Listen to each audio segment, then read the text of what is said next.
Hello and welcome everybody to today's edition of Mexico News Network's Breaking News Business. I'm your host, Elliot Bullman. Remember to follow us on all our social networks and to catch us every day by logging onto our website, mexiconewsnetwork.com, for relevant stories and news. Let's start with today's show.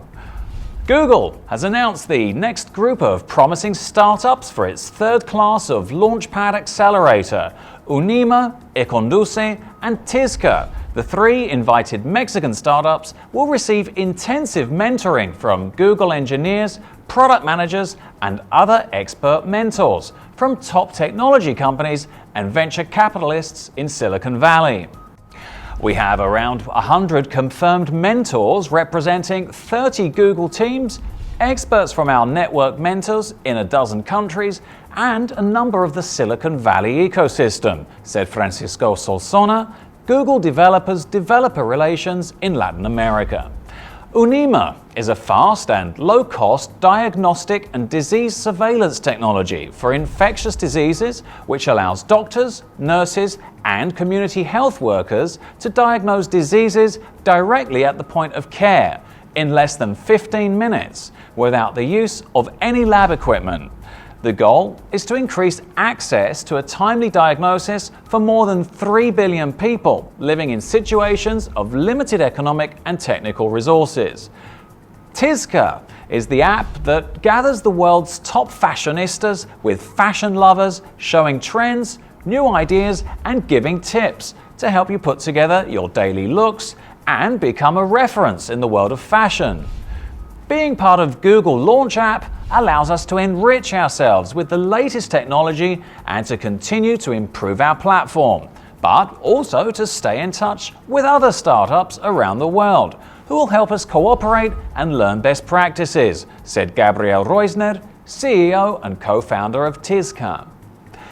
Econduce is an initiative that provides zero-emission electric scooters that seeks to improve mobility and reduce air pollution in Mexico City. The Ministry of Mobility, CEMOVI, has almost 5 million cars registered in Mexico City, with just over 1 million in daily circulation, generating 75% of the city's air pollution.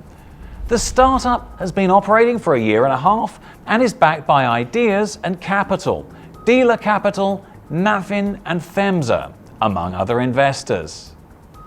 Moving on. Oil surged after OPEC approved the first supply cuts in 8 years in an effort to ease a record glut and stabilize global markets.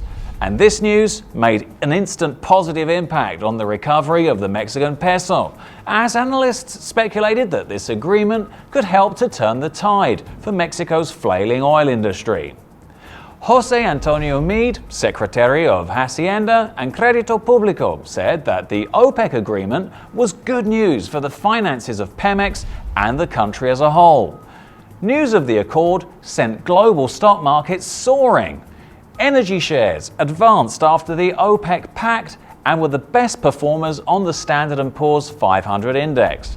The S&P Oil and Gas Exploration and Product Select Industry Index surged 11%, the most since 2008. After weeks of often tense negotiations, the Organization of Petroleum Exporting Countries, that's OPEC, three biggest producers, Saudi Arabia, Iraq, and Iran, resolved differences over sharing the burden of production cuts. Saudi Arabia accepted that Iran can pump about 3.8 million barrels a day after previously insisting that its regional rival limit its output to 3.707 million barrels a day. The economics of this deal made so much sense for everybody, said Jeff Curry, head of commodities research at Goldman Sachs Group. All the parties involved should view this as successful. Saudi Arabia will cut output by 486,000 barrels a day to 10.058 million barrels, according to an OPEC press release. Iraq, the group's second largest producer, agreed to cut their production by 210,000 barrels a day. In other headlines, India is in the middle of an extraordinary economic experiment. On the 8th of November, Prime Minister Narendra Modi gave only 4 hours' notice that virtually all the cash in the world's 7th largest economy would become effectively worthless.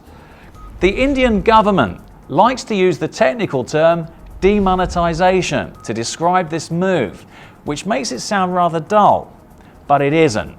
This is the economic equivalent of shock and awe. Don't believe reports that this is primarily about bribery or terror financing. The real target is tax evasion, and the policy is very daring. You can see the effects outside every bank in the country, where queues of people were clutching wads of currency, stretching for as far as the eye could see.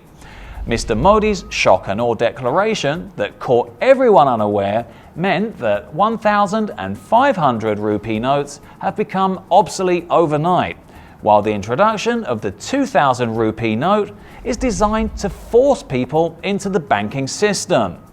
Think about that. At a stroke, 86% of the cash in India now cannot be used. India is overwhelmingly a cash economy, with 90% of all transactions taking place that way. And that's the reason behind Mr. Modi's dramatic move. Since so much business is done in cash, very few people pay tax on the money they earn. According to figures published by the government earlier this year, in 2013, only 1% of the population paid any income tax at all. As a result, huge numbers of Indians have stashed tax-free cash hidden away, known as black money. Even the very poorest Indians have some cash savings, maybe just a few thousand rupees stored away for a daughter's wedding or the kids' school fees. But lots of Indians have much more than that. It's not unusual for half the value of a property transaction to be paid for in cash, with buyers turning up with suitcases full of 1,000 rupee notes. The size of this shadow economy is reckoned to be as much as 20% of India's entire GDP. Mr. Modi's demonetization is designed to drive black money out of the shadows and get money into the banks. There's no limit to the amount that can be deposited in bank accounts until the end of December. But the government has warned that the tax authorities will be investigating any deposits above 250,000 rupees. The government managed to plan this audacious policy, printing billions of new notes without letting slip what was happening. Reportedly, even senior members of the cabinet were not told what was being planned, for fear that if word got out, the entire policy would be undermined. The hoarders would have had time to empty their mattresses and launder their stashes into gold or other assets. Keeping a secret of this magnitude in India, a country that thrives on rumour and gossip, is nothing short of a triumph, and surely a reasonable justification for a few hiccups along the way. And finally, let's take a look at the markets. The Mexican peso increased 0.13% to 20.5848 from 20.5577 in the previous trading session.